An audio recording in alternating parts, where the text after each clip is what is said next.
With October 20th fast approaching, the race for municipal office across Alberta is heating up. From every corner of the province, candidates for mayor, reeve, and councillor are stepping forward with ideas for stronger communities, smarter growth, and brighter futures. Now, in this edition of Alberta Municipal Votes 2025, we turn our attention to the city of Wetaskiwin, where we are honored to be sitting down and chatting with Wetaskiwin mayoral candidate Tyler Gandam.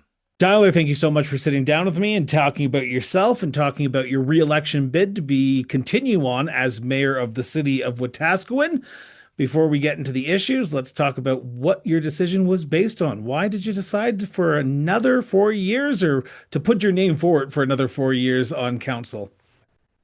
Yeah, I think it was a bunch of things that have been coming together over the last few years. I didn't have the greatest term dealing with a recall petition. Just it was hard. It feels like COVID was a million years ago, but that was part of this term.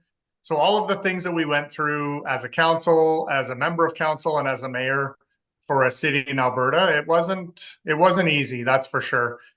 So when it came time to start considering whether or not I was going to run again and what that looked like, it happened with a lot of conversations with my wife, talk to my mom and dad about it, hear what their concerns were. And because we're in a small city, we're 13,500 people. So everybody knows everybody. I know that me being the mayor hasn't been easy on them either. I know my sister has to deal with it sometimes. People questioning her in the grocery store or while she's at work, questioning her on what my decision was and why. And that's just not fair. And so it wouldn't be fair for me to get back into this and do this for another term without hearing from them and hearing what those concerns were. So it was a lot of that. It was a lot of self-reflection and just looking forward to what the next 4 years was going to bring. I think that while we've come such a long way here in Wetaskiwin addressing our social needs, attracting and retaining our commercial development, making sure that businesses that are here feel supported while also trying to attract new business and that commercial development. It's really important. So as we grow our population and as we grow economically, it was something that I felt very strongly about, that it was another 4 years of putting my heart into this and making sure I was still working as hard as I was when I first started and ran for council. So it brings up a good question because I've just had the pleasure of chatting with a few other councillors from across Alberta who are running for re-election. Do you still have the same passion today for the position that you had back in 2013 when you were first elected, or has it waned? No, I definitely do. There's been a lot of ups and downs, that's for sure. It hasn't always been easy, but I can still say confidently that I have way more better days than bad. And so for sure, when I was running for council in 2013, not really having a clue what I was getting into, figuring I was going to change the world and everything was going to be so easy. My big thing was I was going to lead by example, and we were just going to be a happy community. We wouldn't be so down on ourselves and each other. And to me, that was going to be the easiest job I had. And here we are 12 years later, where I'm still working extremely hard on that. And the passion is absolutely still there. And I would even argue that it's probably more so. Seeing the kind of changes we've been able to make over the last 12 years, and especially after the last 4 years, makes you hungry for more. And I've certainly got that in my stomach. So, what are the changes you have seen that you have been part of over the last 12 years? Because while we're going to talk about the future, you got to look at the past and look at the ways that you have contributed to the growth and to the prosperity of your community. What do you point at and say, this is why I've done it? This is why I've spent 12 years on council as mayor and as councillor to advance these issues. What are those issues for you? The first turning point, I think, for me was when council agreed to add a 2.5% infrastructure surcharge back in probably 2014, which has allowed us to do about $1.5 million to $1.7 million of extra infrastructure work over the last 10 plus years. And that's been a real turning point, I think, for the city. More roads and sidewalks are being either replaced or repaired. We're connecting sidewalks and trails. We were able to build a public works building that was desperately in need because the old one sure wasn't built for today's standards in terms of safety. And so we were able to do that without borrowing any money. So just making sure that we're getting as much money into our infrastructure as possible, because we've seen a continuation of that cut happening from the Municipal Sustainability Initiative, now as a local government fiscal framework. But we're not getting the same amount of money from the province. And it was a really good thing that happened, not knowing the future, that we put more money into our infrastructure. And now Wetaskiwin's had high social needs for decades. I've lived here for 35 years. Spent 22 years on our fire service, responding to medical assist calls or administering Narcan or naloxone, doing chest compressions, dealing with drug overdoses. I'm also 20 years a funeral director in the city, where we had to deal with the medical examiner's sudden death calls. And I saw people dying from the elements, and either from drug overdoses or other reasons that people experiencing homelessness were passing away. And I think that that's probably why I felt so strongly about making sure we had something in place to start looking after those needs. And it's a real strain on our emergency services as well. Our hospitals have a longer wait time than should be because we're dealing with untreated or undiagnosed medical needs. Ambulances, fire, and police are dealing with loitering or trespassing. And I think that if we can get a real handle on those social issues that we've got here in Wetaskiwin, that started long before many of the other municipalities are dealing with now, that was going to change the landscape. And to me, it truly has. We are growing as a municipality. We've seen about 1,000 new people in Wetaskiwin since the last federal election, 3.6% growth since last year. Our housing assessment is going up. We've got 15 new housing starts going on right now, like shovels in the ground, basements poured. Our crime rate has gone down. It's the lowest it's been in 8 years. We saw a 20% reduction from last year. Like, all of these great news stories about what's happening here in Wetaskiwin, our economic development that's happening. We've had about $40 million of development over the last 4 or 5 years, over $80 million of development permits pulled in the last 5 years. I really see us transforming into a mid-city of its own and having a better idea of who we are, and not worrying so much about the negative that we've got going on in town. The natural follow-up to that statement that you just gave is, could you do more? We can always do more, and we will. We're going to, or if I'm elected and lucky enough to continue on my advocacy work and the work with our Crown Prosecutor's Office on how we're dealing with prolific offenders will continue. No different than us advocating for bail reform at the federal level with Western Canadian Municipalities Association, which we've got BC, Alberta, Saskatchewan, and Manitoba advocating the federal government, as well as the Federation of Canadian Municipalities, who are advocating on behalf of all of the provinces and territories across the country, making sure that we get those changes at the social level, because that's ultimately where it lies. And when we can't get a handle on the prolific offenders, when 20% of the criminals are committing 80% of the crimes, it makes it really difficult for a municipality to get a handle on that. So seeing some really good changes with our RCMP. We were granted 10 RCMP members about 5 years ago on a 3-year grant. And at the end of that grant, we were able to keep 6 of them, and the province is paying for those as well. And that's made a big dent on our prolific offenders and our ability to do those extra bits of investigations through the crime reduction unit. So I shouldn't say everything, lots of things have been going really, really well. We are still dealing with a high crime rate, regardless of how much it's decreased over the last few years. These are still things that we need to work on, and I feel very confident in my ability to continue that trend and to continue the trajectory that Wetaskiwin is on. The role of the mayor is not a ceremonial position. It is a position of leadership where you are the lead member of council, but you still have the same powers as an individual councillor. How do you see yourself in your role if the people of Wetaskiwin put their faith in you in the next 4 years, ensuring a smooth transition? Because you have a lot of council candidates who are running, and you don't get to decide who is going to be around that table. How do you see your role in ensuring the smooth transition from this term to next term, that the issues that Wetaskiwin is faced with doesn't stop on October 21st, but seamlessly continues on? Yeah, first I'll start with the obvious is that I am only one vote on council. The last thing, or one of the last things I'd like to see here in Alberta are strong mayor powers. I think what's truly genuine about working with a municipal council is the fact that we get to come to the table and make those decisions in the best interest of our community, not by a mayor who has these strong mayor powers and not by a party who is owing something to somebody else and isn't in the best interest possibly of that municipality. So how I work with a new council is we come together, we if we don't know each other, we get to know each other. And I think one of the best ways for that is to just build that relationship. And there's a lot of value in breaking bread together and making sure that you get to spend some time together before you're sitting at a council table debating and talking about the issues that we've got going on in town. We've got 20 people running for council and 3 for mayor.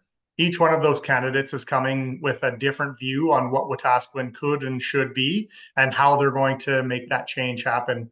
And so those who are successful, if I happen to carry on as the mayor, I've now got 6 members of council that I get to work with and figure out what their strengths are, figure out where they're wanting to direct the city over the next 4 years, and how we're going to work together and pull in the same direction.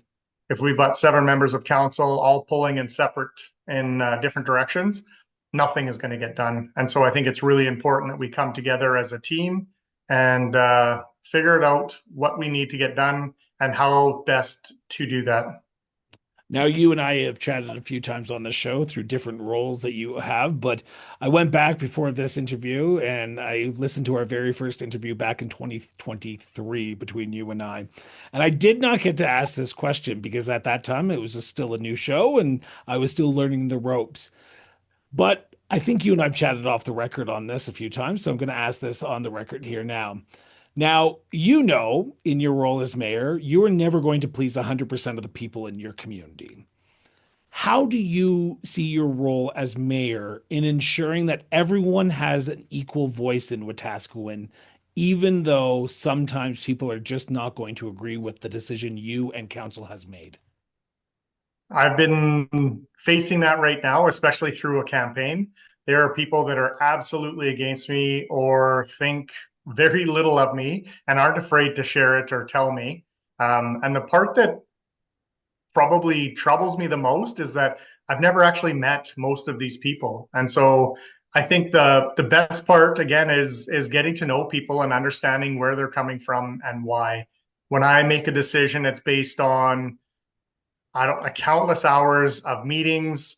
We bring in as much um, professional information as we can.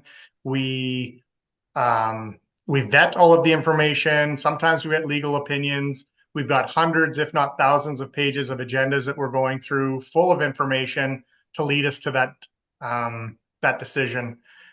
But a big part of that is still our one-on-one or out in the community, talking to the folks who are at the grocery store or out for dinner someplace.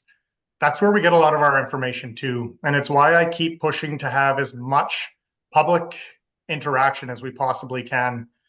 We try to do, or we don't, we do public budget engagements, getting people out from the community telling us if we're on the right track, if we need to change where we're prioritizing dollars, and hearing back on some of the decisions we make, which also gives me the opportunity to share why I made the decision I made. It wasn't just I flipped a coin and went with whatever popped up. It was because I had hours of time to work through it, debate with my colleagues, read countless pages of agendas, and come to that decision. So I think if you're going to be critical of someone in a decision making role, that you take the time to have a conversation with them as well to find out how and why they came to the decision that they did without just assuming that whatever we did is stupid and we don't know what we're talking about.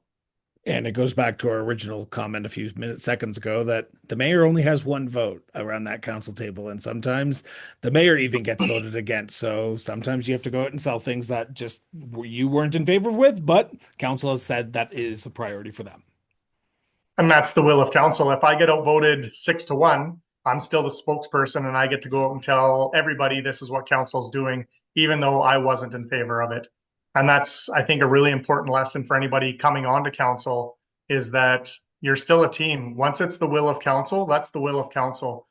You're not going to be discrediting the decision that was made, opposing it. That's democracy. Whether you like it or you don't, this might not be the job for you if you're not able to move past that and move forward as a team. So I would love to continue chatting about you, but I'm assuming people are tuning in to listen about the issues that you are going to be championing over the next 4 years. Now, the one thing I often hear from municipal leaders is they have two ears and one mouth, so they should listen twice as more as they talk. So I can imagine you are speaking to residents across the city of Wetaskiwin and you're listening to their concerns and what they want addressed. What are the top three issues that you're hearing in this campaign that they want addressed in the next term of council, Tyler? Safety for sure, whether it's perceived or real. If somebody doesn't feel safe going out and shopping in the community, that's a real issue. There doesn't have to have been an issue where that's what's created that fear. So we need to address that first and foremost. And I think a big part of that is our work with the provincial and federal governments, but also internally with our RCMP and our community peace officers. We made some changes to our trespassing bylaw where we could have CPOs or RCMP moving people along. There is no need for people to be loitering outside or in front of businesses. And we didn't have that tool before, and now we do. I would say that growth is another issue that we've got here. For a long time, we weren't seeing much for growth, especially for new residential development. We're starting to see that change. And I think the same thing that we've been talking about for about 5 years, which has a little bit to do with the safety. And I think that's more of the perceived fear level, but it's our homelessness and our social issues that we've got in Wetaskiwin. We definitely have to figure out what the next steps are after getting a permanent shelter in place. One of the reasons I supported that is because it was going to be one of many pieces of the puzzle on how we were going to address the social issues that we have here in Wetaskiwin. And now that that's coming to fruition, we're seeing the benefits of the shelter in place in terms of lowering our crime rate, less calls for service with the RCMP and our CPOs. What's the next step? And that next step is making sure that people are looked after and finding some legislation through the province on how we can do that fairly, but making sure that it's also fair to a community that's had to deal with the social issues as well. So, two of the three issues that you just spoke about traditionally are not in the municipal jurisdictional issue realm, but we are dealing with them on a day-to-day basis. The city of Wetaskiwin is dealing with it on a day-to-day basis.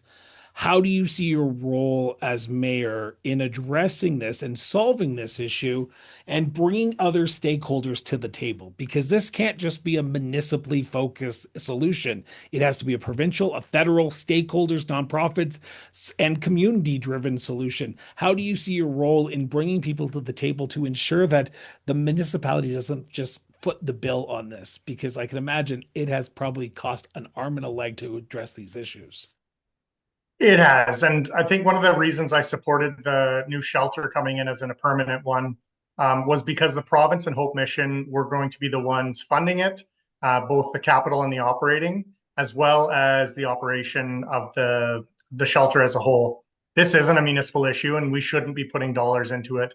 We were at a point where we had to, or the residual effects of the shelter in terms of our RCMP and our CPOs dealing with tent cities or stolen properties or any of the thefts that were going on. So for sure, it's my role as the mayor, and as long as it's the will of council, to continue to advocate to both the provincial and federal governments to make sure that these issues are being addressed. I get to do interviews all the time. I get to meet with the provincial government, the ministers, the premier herself, and talk about issues about the province, but also specifically with Wetaskiwin. And they are very up to date on what we've got going on for issues here in Wetaskiwin. It's one of the reasons that we did get funding from the province for a permanent shelter, why we got funding for 10 RCMP members, because they recognize the high social needs we have here in the community. And that will continue to be my job, is that we need to have that advocacy work done to make sure that those social issues are being looked after by the order of government that is responsible for it. Because it's not fair to the taxpayer in Wetaskiwin who is paying to fix roads and clear roads and have playgrounds and fire service to also be paying for homelessness, mental health, and addictions. And so we're going to have to continue that work. We're going to have to continue advocating for our needs here in Wetaskiwin, and it's going to have to happen through legislative changes, because what we've got going on right now isn't working. The prolific offenders and the people who are experiencing homelessness or dealing with addictions, we aren't seeing much of a change in terms of how a community looks while also dealing with those social issues. The perception of safety is a interesting area that I want to play in here for a second because I've been to Wetaskiwin a few times. I've never not felt safe. I've walked down the main street. I've never not felt like I needed to look over my shoulder. Now, that is the perception that I have felt. Other people's perception is going to be completely different than mine. How do you see yourself as mayor in ensuring that the process of the perception of safety is front and center? Because if I go talk to a single mother of two kids in Wetaskiwin who's walking their kid family down the main street, they may feel unsafe. So how do we ensure that everyone feels safe in the next 4 years? Because we can't let it just continue on the way that it is if people just at the end of the day don't feel safe. Yeah. And it started these were conversations I was having when I was running in 2013. People didn't feel safe going shopping. So this isn't something new just based on a shelter being put in place. Can I The interject for a social, second? yeah, Has it gotten better? If you look at no, 2013 and where we are in yeah, 2015, do you think the perception has gotten worse about feeling unsafe or gotten better? no, I think it's gotten worse. Okay. Yeah, again, that comes down to the perception of, not necessarily incidents to speak of, which again, perception is reality, and that's just what we have to deal with. And so we continue to have those conversations with our residents, making sure that we're making changes that help to create a safer community for them. That's the changes we made to our bylaw and the loitering, making sure that we didn't have people just milling about outside of a business. If you don't have a purpose there, you need to be moving along.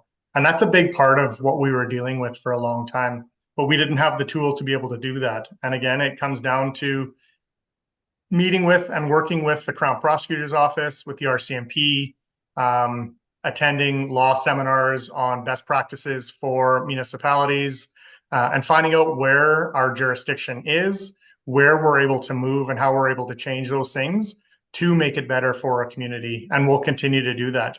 And we'll continue to push the envelope to make sure that people do feel safe, and that we need to start addressing those root causes of the social problems. And again, outside of the municipal mandate, but when teachers and education assistants can see kids that need the extra help, or can see the warning signs of how somebody might get themselves into trouble later in life, we need to start addressing it then, when they're 8 or 10 or 12 years old, not waiting till they're adults and then having to deal with the fallout of the social issues that come with that as well.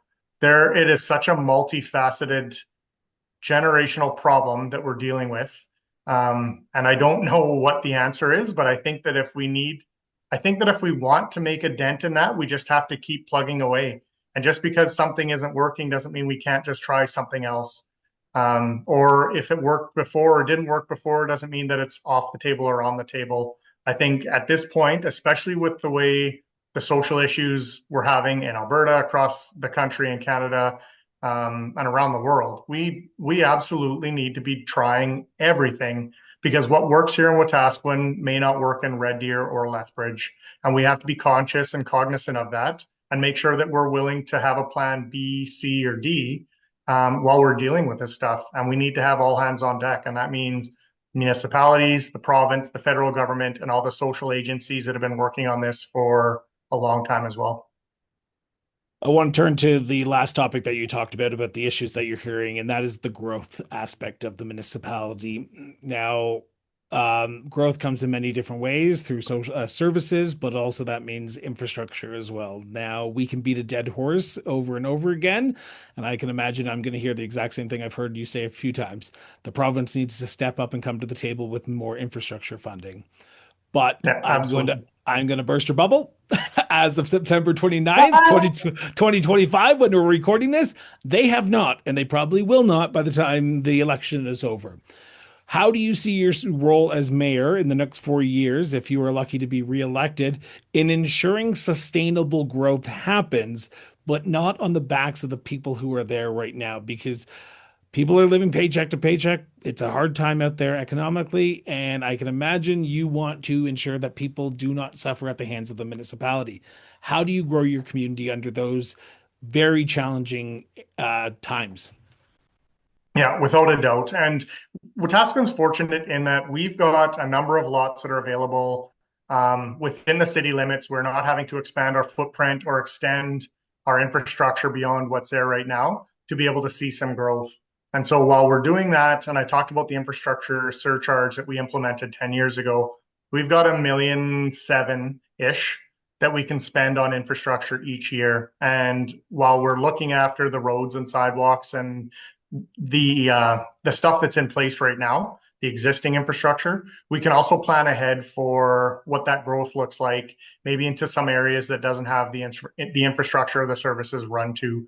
So I think the responsible growth is planning ahead, making sure what we need in 10 or 20 years is going to be looked after, and we've put some money away to address that. At the same time as filling in some of the empty lots that we've got in town right now to build some of that growth too, which also builds our tax base, which could and should ultimately lower or keep our increases as low as possible while we're doing our budgets annually.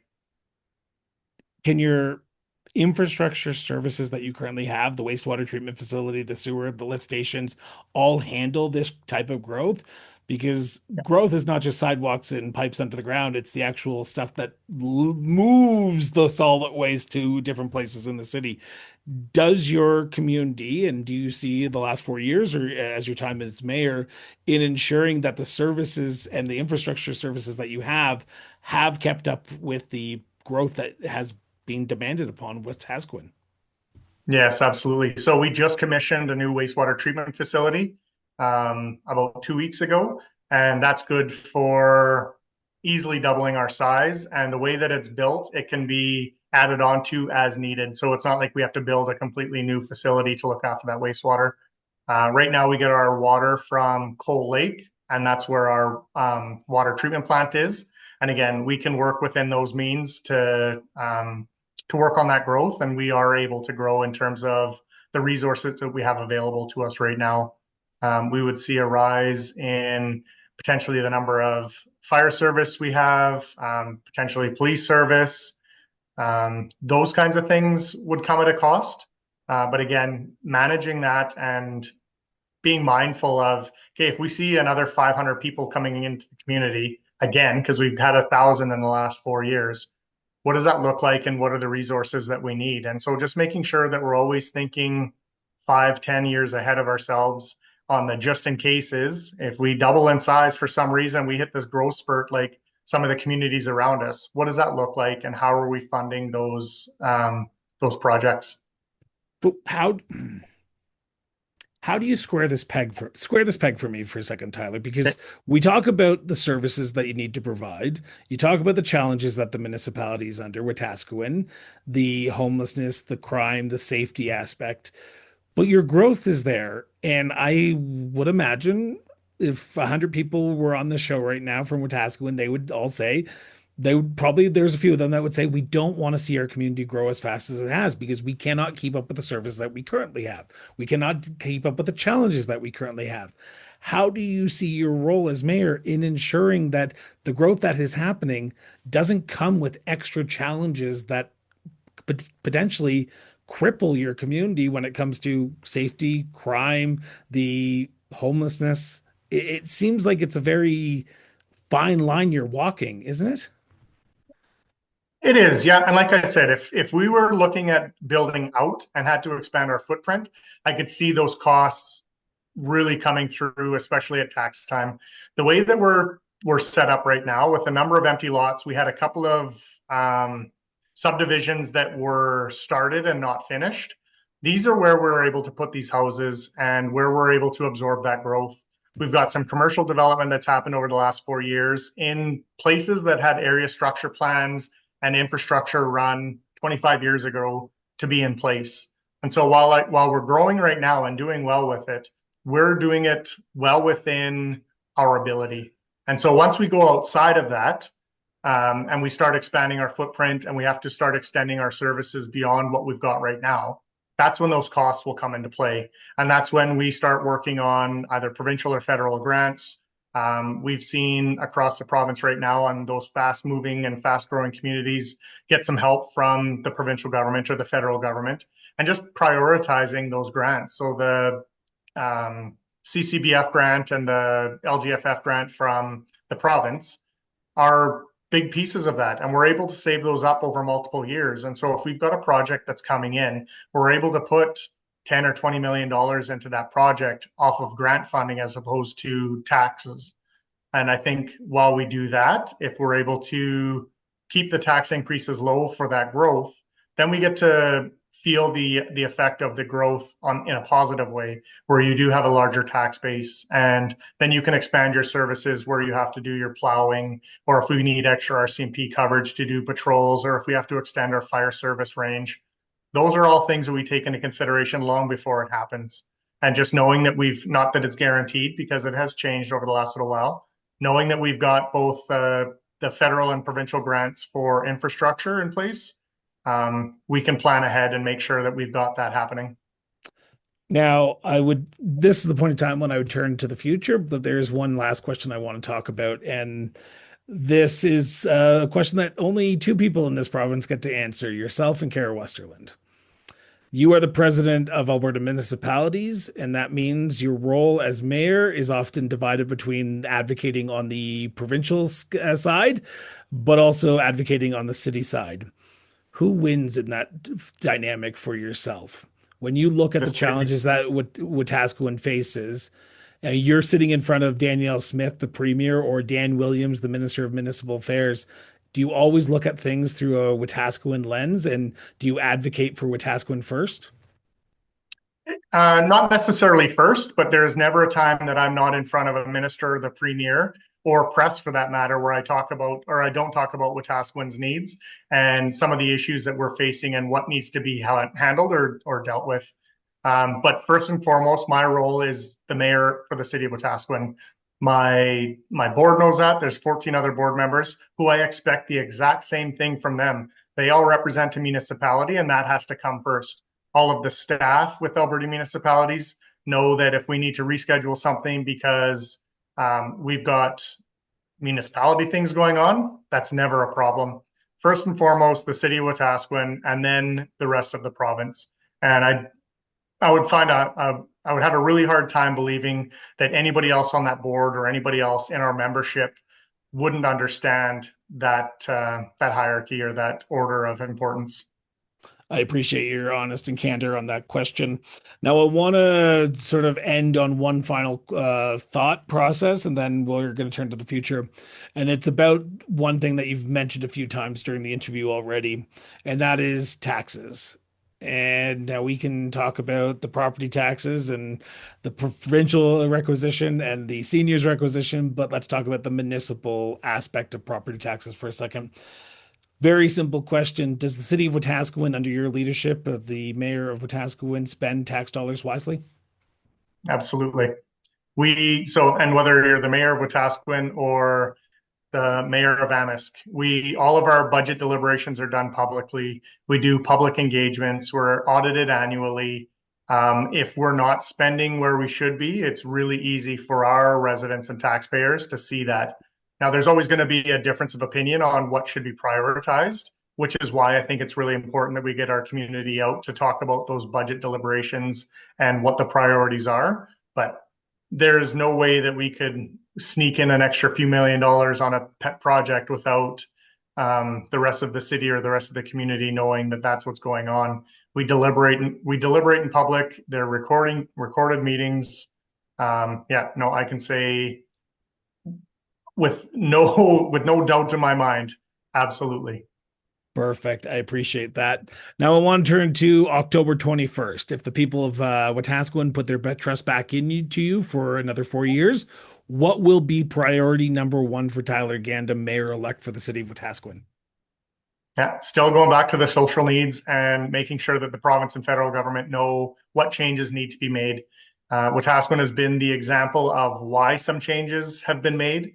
We're the example of why you need to be putting additional resources into a community that are facing high social needs, and that will continue to happen. Now, with changes of legislation being the top priority, because again, what we're doing isn't working, and that's not just Wetaskiwin, it's across the province. We're seeing other smaller towns and some villages that are dealing with those social issues and homelessness.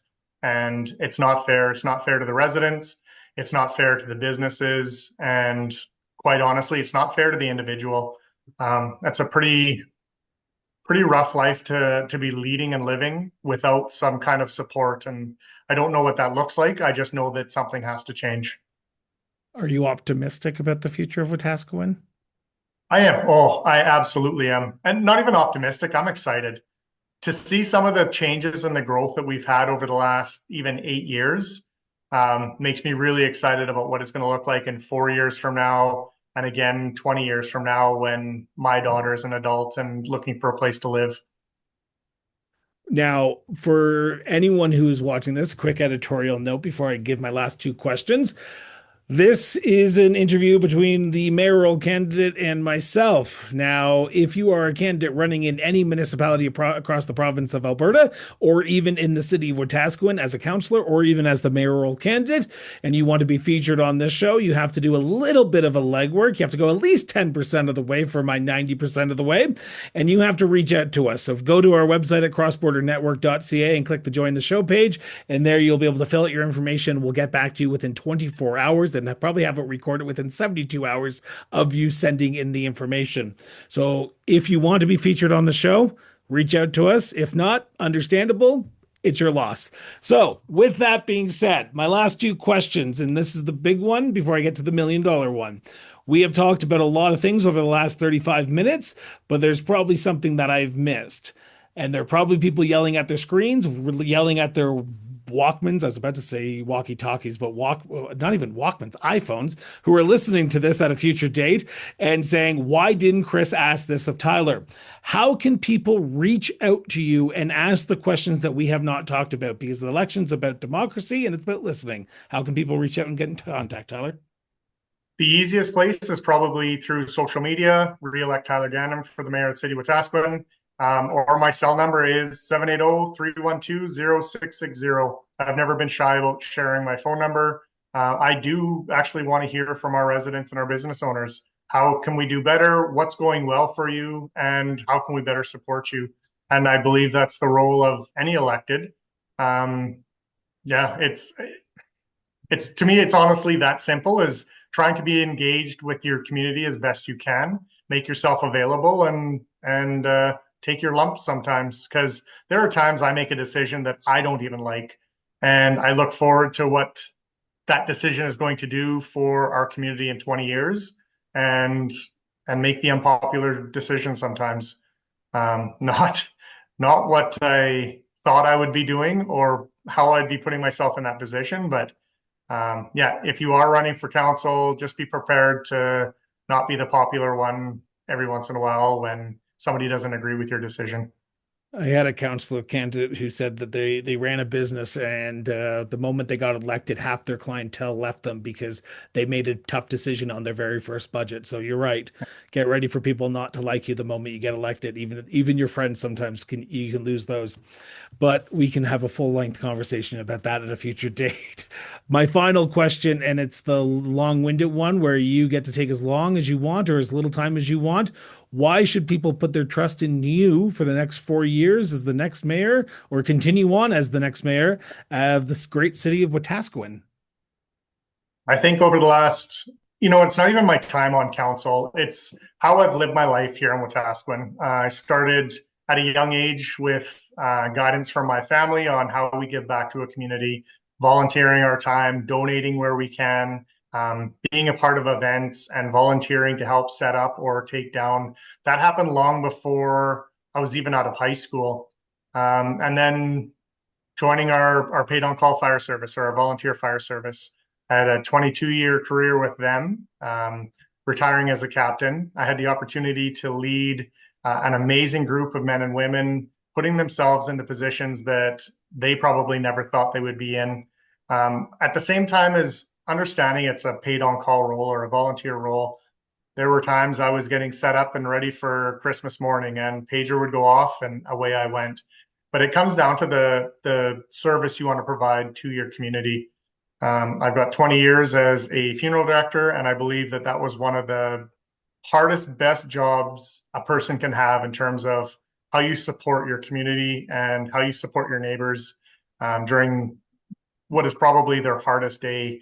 But it is so rewarding to see families that I'd served 15, 20 years ago still see them in the grocery store, and I get a smile or a nod and like a special little acknowledgement, or the conversations I have about how I made something so horrible a little bit easier. And it is truly a serving and a calling that I'll never forget, and I'm grateful I had the opportunity. And then it comes down to my time on council. I've always been available to any of the residents. I've had social media platforms where you can engage. My number has been public. I don't hide in my basement. I'm out at events. I'm at the grocery store. I'm out for dinner. Always willing and wanting to have those conversations with you. And another term with me as mayor is just another term of that leadership through action, working with the next council that gets elected and making sure that Wetaskiwin continues to grow, and we're gonna be okay. And I get excited thinking about the kind of changes that we've had and the kind of changes that we're going to have as we continue to work through it. Well, Tyler, I want to thank you from the bottom of my heart. It's always a pleasure to sit down and chat with you. For those who do want to reach out to Tyler, the links to the social media pages will be in the show notes, so check those out. Always a pleasure, man, and best of luck over the next 19 days as we get into the literally last leg of this campaign. So thanks so much for doing this. Appreciate it, Chris. Thank you. Thank you so much for tuning in for another episode of Alberta Municipal Votes 2025. Your support means the world to us. So if you can, share this episode with your friends, your family, and yes, even your community. While at it, be sure to subscribe to the show on your favorite podcast platform or by visiting us on YouTube if you're watching us there, and click the follow link there. Quick editorial note time. If you are a candidate running in any municipality in the province of Alberta for this upcoming October 20th election and want to be featured on this show, reach out to us today. We would love to have you on to talk about why you are running and the issues that you're hearing at the doorstep. Until next time, stay informed, stay engaged, and we will be back with a brand new episode of Alberta Municipal Votes 2025 here on Municipal Affairs shortly. Till then, everyone.